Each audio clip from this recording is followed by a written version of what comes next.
Welcome to Enlightened Evolution. I'm Cay. And I'm Christina. We're here to discuss the ebb and flow of our soul's healing and transformation through self-reflection, choosing intentionally, honoring thyself, and following your inner guide. Thank you for joining this safe space with us. Hello, everyone. Welcome back to Enlightened Evolution. We hope you had a good last week, and we welcome you here on this beautiful Monday morning. How are you doing? I am excellent. I am filled with so much gratitude. I am so thankful for our listeners that have reached out and shared feedback on the podcast. It's so great to hear, the commonalities that we share and that we are touching you and that you feel comfortable reaching out to us. I just really appreciate it. Yeah, I love that too. Some friends have reached out to me too. It feels good knowing that. I feel like we're on the right path doing this. For Absolutely. Sure. Yeah. So I'm doing good too. I feel like you're a little bit more hyper than me today. I'm so hyper and it's almost my bedtime. I know. Usually in the morning, I'm like 2 cups of coffee in and I'm like just rolling. And it's tonight at 6:00. So yeah, I'm pretty mellow right now. I am not hyper right now. We'll balance each other. That's right. We sure will. So today we are discussing being objectified versus valued and the signs that you may be being objectified and what to look out for with that. And also, we're going to touch on, are you objectifying others? This doesn't have to just be with men and women. It can be in woman, man relationships. Yeah, coworkers as well. Family, Friendships. friends. Yeah, it can be with anybody. I think that it happens in my experience. I feel like it's happened to me more so in romantic relationships, being objectified with my body. I think when you're going through the process of meeting someone, not fully knowing what their intentions are, we really have to pay attention to the words that they say and their body language and how consistent they are with us. My healing journey and self-forgiveness will I think will forever be on a continuum because I've allowed myself to be objectified by men since I was a young teenager. Looking back, I put myself in those situations to allow men to use my body or my looks to meet their ego-driven needs and their sexual desires. And I don't blame them. I'm not mad at them. I made it easy for them.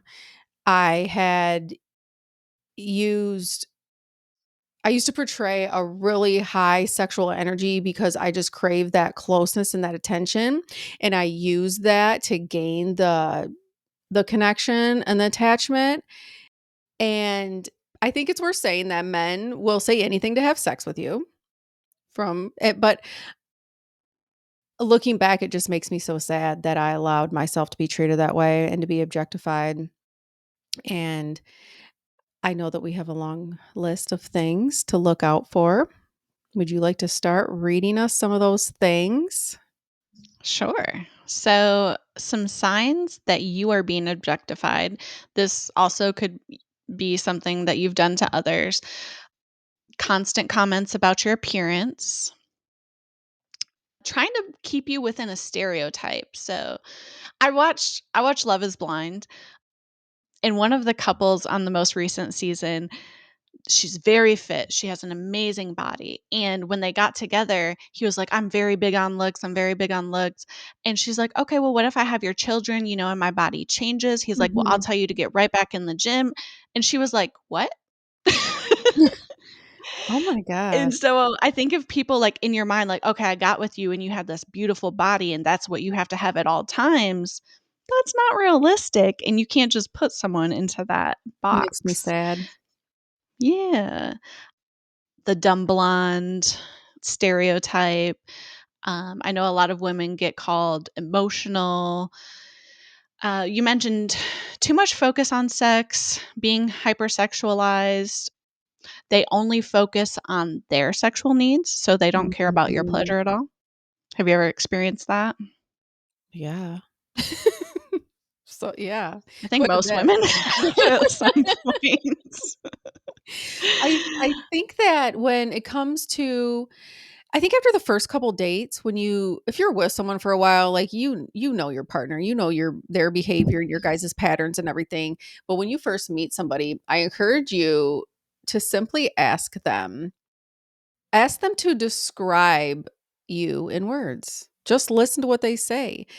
Do they focus on your appearance? Do they say, "Oh, you're sexy, you're beautiful, you're cute, you look amazing, that booty, those jeans, that sundress, those, your eyes, that smile." Like, is that where they go? Or do they use words to describe the essence of who you are, your light, your energy, your laugh, your sense of humor, your heart, your kindness, your spirit, your patience? Do they congratulate you on your accomplishments or compliment your parenting or how you're kind to animals? Do they thank you for allowing them to feel understood and seen and heard? I gosh, so much like when I was younger, it was just especially like with dating apps or meeting on social media, you get to know people through an app. And so quickly people become more comfortable because they're hiding behind their screen and they're texting and the conversation just easily goes. I think it's much easier to have conversation about sex. Yeah. We And jump into it so quickly on dating yeah. apps. I know. I mean, I did myself. And I think I don't know. For me, I knew that unconsciously, I'm trying to say this, but I'm not sure how to say it. Unconsciously, I knew that that's what was gonna get the attention, and Yes. that was gonna make me feel like I had a connection with someone, Mhm. whether I really truly wanted to engage in a sexual relationship that quickly. Yeah, you knew that it would keep their interest peaked. It's Mhm. I'm thankful now that I know that I have so much more to offer than my body, and I won't settle for that kind of behavior in my life anymore. I think another thing to look out for when you're first meeting someone is and this is like really subtle, and it may just be because they're insecure and they're nervous and they just want to make you happy and they feel have like a fear of being rejected, but how agreeable are they with you? If they're just listening to everything that you say, shaking their head, nodding, and they don't share a different perspective or challenge anything that you say, I would stop and think, or maybe they just want one thing. Right, and they don't wanna say something to mess that up. Yeah, try to push them harder to share their true opinion. Right. I was looking online, and this was one that didn't originally pop out to me, but when someone is overly Lord help me, Chivalry, chivalrous. chivalrous, There you go. please don't yell at us. Like, they treat you like a porcelain doll that has no autonomy Mhm. or has no strengths and that they have to take care of you. If they diminish your strengths and only talk about, "Oh, you're not capable of this or that," that's definitely objectification. Yes, I've been treated like a damsel in distress before, and "I it gotta didn't feel fix good. you, you need fixing, Mhm. You need you're saving. nothing without me." Ugh, I mean, that really slides into the narcissistic side as well, but for sure. I think I was reading some articles online, and I think we all objectify people at some point in our lives, and we've all been objectified, but those are strong objectification. Those are like the traits of a serial killer. So that's the way they're able to just kill people, is because they don't see them as actual human beings that have needs and that are valued. They see them as a true object that doesn't matter what they do to them. Mhm. That's obviously an extreme, but I like to bring in the heaviness of, like, too much objectification.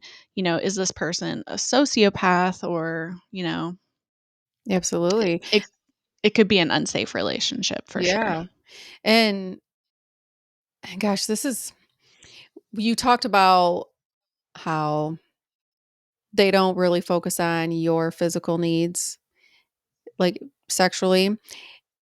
That for sure, but also, even if they do focus on just your even if they are focusing on your sexual needs is the only time that they're showing you affection physical affection is when they want to have sex with you. W Are they constantly, like, grabbing your ass or groping you or touching your sweet spots? I just Have you ever been in relationships like that, or it's just, like, grabby all the time instead of, like, you know, like the little cute subtle things like brushing your hair out of your face or, like putting their arm around you, holding your hand, and like the sweet things like how like on the sidewalk, like are you protected?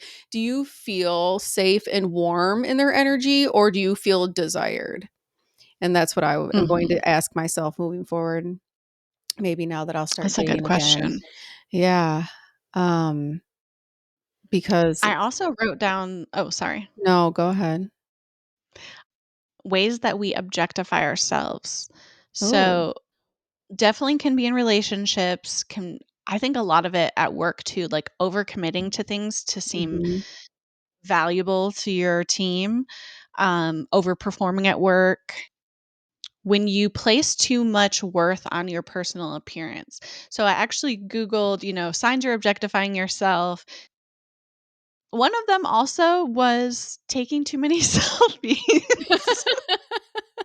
That's which is interesting. Like, I mean, go off if you are feeling yourself, take a selfie. for sure. But it's funny because I thought about it, and when I was objectifying myself, I would be posting a selfie every day because I wanted that external validation. Yeah. Now, I rarely post selfies. It's very I'm posting a lot of cat photos, honestly.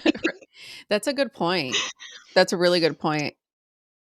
Also, like, comparing yourself to others, that's where, like, social media can be so detrimental to people's mental health because you constantly see people's highlight reel, and so you're constantly comparing yourself to what these people look like in full glam and, have had plastic surgery and just these unrealistic expectations. I know for myself, I am gosh, I was a size I would say 3 for the most of my adult life until the past few years, and now I'm like a 13. It is still hard for me to come to terms with that because I identified myself so much as this, like, tiny girl that can wear everything and just put whatever on, and now it's, like, painful to buy new clothes because I have to try them on because even though it says the size that I think I wear, it might fit differently, and Yeah, then it's just this whole thing in weird relationship with my body, but I feel like that self-objectification causes you to have a strange relationship with your body. it does. And I think there's a fine line though, right? Because there's nothing wrong with expressing yourself and going shopping and feeling beautiful and looking beautiful and getting up for the day. Are you doing it to catch someone's eye? Are you doing it to be accepted by others, to be desired by others? Or are you doing it because this is truly how you feel good today? Yeah. And that's why I don't want anyone to feel judged by any of these things that we're listing because it's really about your intent and what you go into it Mhm. for.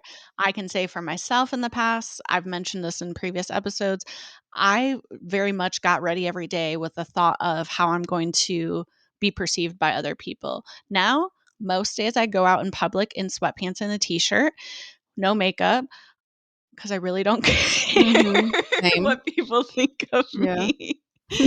But occasionally I like today I got a new blue suit and I dressed up and I felt really cute You are really just because cute. I wanted to do it. Mhm. So For it can be healthy too. Yeah. Yes, it can. Do we want to shift over to ways that we are valued, or do you have some other topics on, objectification? I was just gonna say that. So with the physical touch and objectifying, that's a fine line too because I mean, gosh, who doesn't enjoy having good sex? So, Right. if you truly feel loved and valued by your partner, don't ever feel bad or objectified because you guys are having great sex.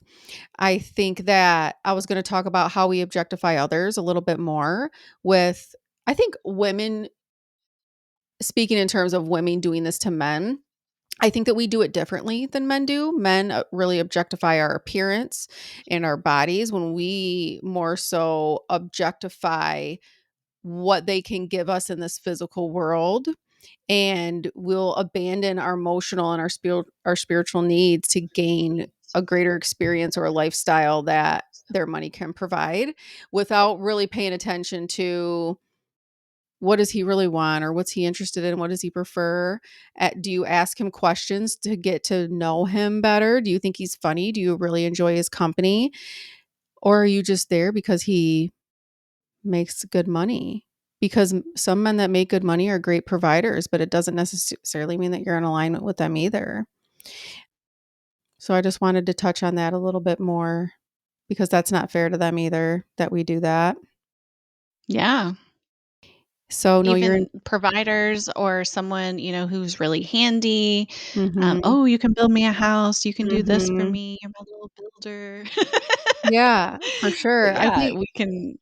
I think it's really important to know what our intentions are when we meet somebody. I mean, I think just saying, "Oh, well, what do you want? What are you here for? What are you dating for?" Just to say like, "Oh, I'm here because I want to be in a relationship." I think that's just to say, "Oh, I want a relationship." I feel like that's such a gray area. Do you want to be married? What are your spiritual needs? What are your physical needs? Do you want to advance in your career? Do you want to build a business together? Do you want to stay in this area, or do you want to leave?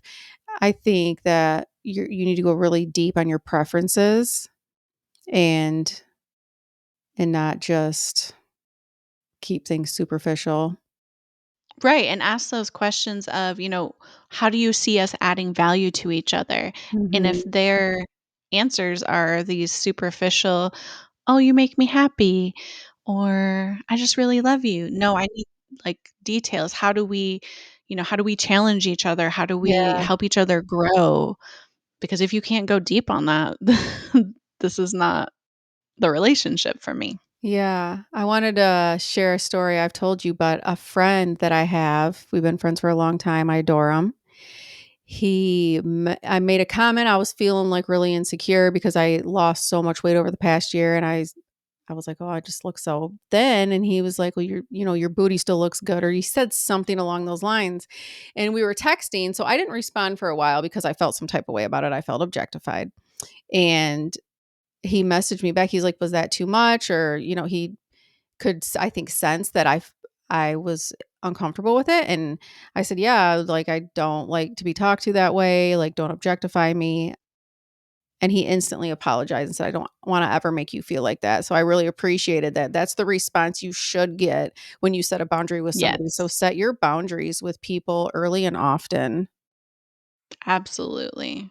That was a great example of how it should be handled. Yeah.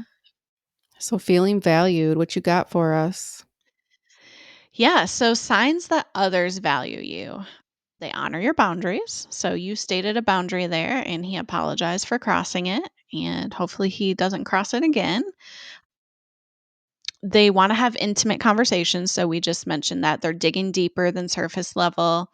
They are concerned with your needs. What do you need from this? Is there anything I can do for you? They display empathy. Mhm. They respect your judgment. So if you give an opinion on something, they don't counter it. Not to say that there isn't conversations to be had, but there should be a healthy balance of your judgment being respected. They honor their commitments to you. So are they making plans with you? This is one I've experienced in a friendship. I have had this friend who is very much will make plans with a lot of people for the same day and time. And whoever they can get the most from, like, oh, so and so is going to take me out on their boat. So sorry, I can't go shopping with you. All the time Oh does my that. gosh. Yeah. So they're constantly like looking to see who's going to give them the best experience for the day, breaks plans all the time. If someone's doing that, they absolutely do not value you. So if they're honoring their commitments, hey, we're planning to meet up on this day. Of course, emergencies come up, but then they reschedule. So, oh, I'm so sorry, my kid got sick. Can we get together on Tuesday? This is when I'm available. Mhm. If they're just constantly canceling, canceling, canceling, they don't care about your time at all and they don't value you. This is a big one that I've needed so much in friendships. and in all relationships, they tell you what you need to hear and not what you want to hear. So they're not a yes man. You mentioned before, like they don't just sit there and agree with everything you're saying. They give honest feedback to you, which is so crucial in any healthy relationship. Yes. What are some things you have down for knowing someone else values you? I think you pretty much hit them all. I think that I internalize everything. Being with somebody, I feel like I internalize everything. And over experiencing a relationship with them over a period of time, whether it's a friendship or a romantic relationship, it's just like this feeling you get from them. And it feels like they don't see you. You're talking and they don't hear you. And mostly it's with like the romantic relationships. And what sticks out to me so much is just the last relationship I was in. We would get into these big fights and then things would kind of go silent. You know how it is after you get in an argument, any normal relationship, you get in an argument, you're kind of like quiet afterwards and no one's really talking to each other. But then we would just, or usually my feelings were hurt and we just have sex. And then after that, things were fine and nothing was ever talked about. And when I did want to talk about something, it's your perspective's never heard. So I think the Hmm. biggest thing for me is have just being heard by somebody without getting angry with me for sharing something different than what they feel.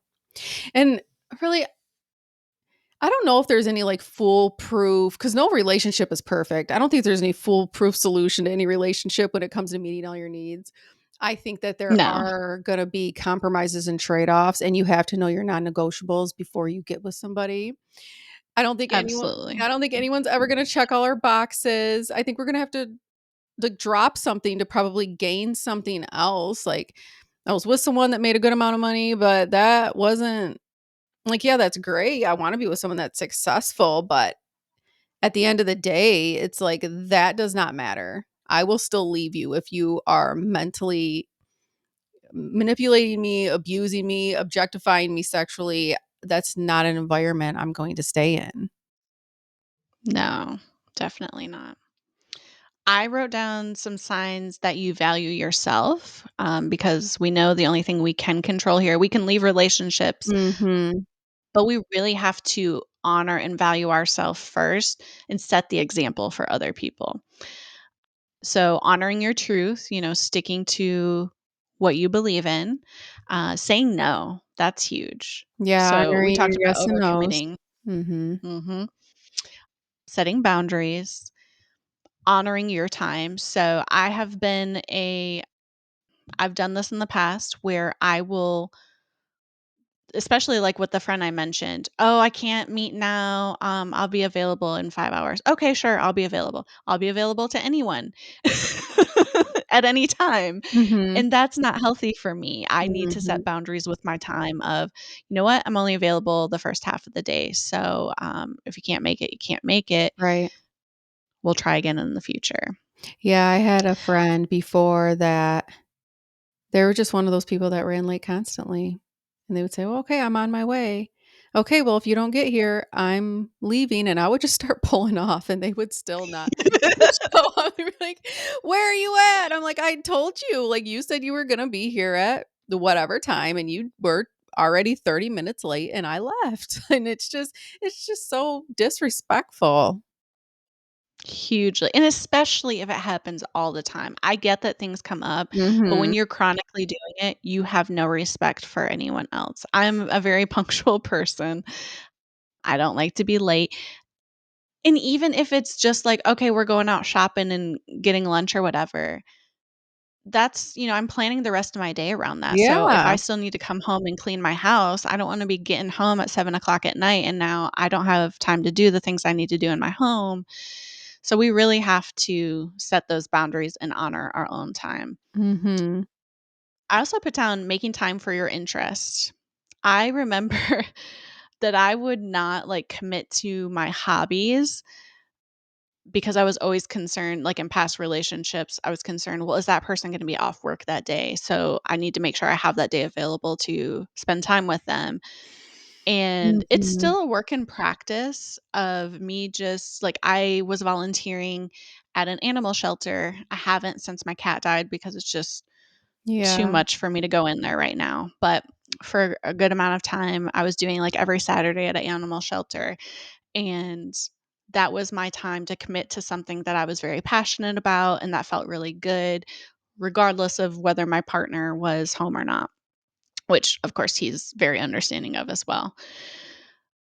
But it was hard for me to do that. It was hard for me to set time for myself and be like, okay, you can commit to this every week because it's something you want to do, regardless of, oh, someone might want you to do something with them. Yeah. Well, for sure. And plus, like, you guys have a really good relationship and you enjoy spending time with him, and he works, you work, and he goes to school, and you guys are just busy. So when you do both have free time, I can see how it would be hard to not want to spend as much free time as you can together. Yeah, and it was harder when he was, like, working a lot of nights and weekends, and I'm Mhm. off nights and weekends. I did focus more on, like, okay, I wanna be available when he's available because he has such a chaotic schedule, and I had a very set schedule. Yeah. But luckily now, we do have a lot more time together now. Good. The last one I put on here is that you speak kindly to your body and yourself, I love that. whether outwardly or in your mind, when you're looking in the mirror, are you, "Ugh, look at these stretch marks," or, Mm-mm. "Ugh, these pants don't fit like they used to." You and I don't know if you finished the book, but we're both reading a book about our she power. Oh, love your lady landscape. I can't wait to talk about our menstrual Yes. cycles. I fucking love that book. Have you started it? Yes, I think more than halfway through, so that will be coming up in some future episodes for sure. But I love how she talks about, like, speaking positively to your body and the things that Yes, our body like, if we just stop and think about the things that our body does for us, like, forget about a stretch mark, a mole, weight gain, like, our mhm. bodies are amazing, and I think we should always be honoring them for just getting us through the day. We definitely should. I look at myself in the mirror and I tell myself I love myself every single day. I don't remember where I Oh, heard that's it, but yeah, I awesome. was like, I love you. Good morning." Love that. I'm reading this other book right now.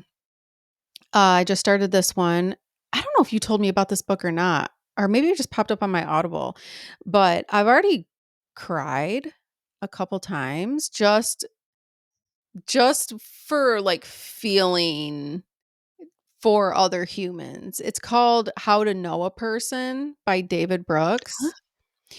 I've never heard of And it. one of the things I'm not even halfway through it. I've been listening to it in the morning, and one of the things that he talks about is we spend so much time focusing on how others impact us. We need to start thinking about how we impact others. And Ooh. that is and it's so true. I've spent time being, victimizing myself or whatever, not even victimizing myself, but just what are my wants? What are my needs? I have objectified men for sure. And, hurt people. I've been so hurt and I was so unconsciously hurting others for a long time because I was so scared to just be open and vulnerable. And I think this book really touches on just how to know other people and how to know yourself and just to really value others. And yes, we are amazing and we need to love and value ourselves and other people I'm too. gonna need you to text me that I will. so Yeah, I I can will. download it. I'll put it next on the list. Yes. So many good books. Yes. Well, everybody, we love you and we hope that you have a wonderful week. We hope that Yes, we want to thank you for supporting our show. And please like and review us on Apple Podcasts or Spotify or listen wherever you get your podcasts. thank you very much. Namaste. Namaste.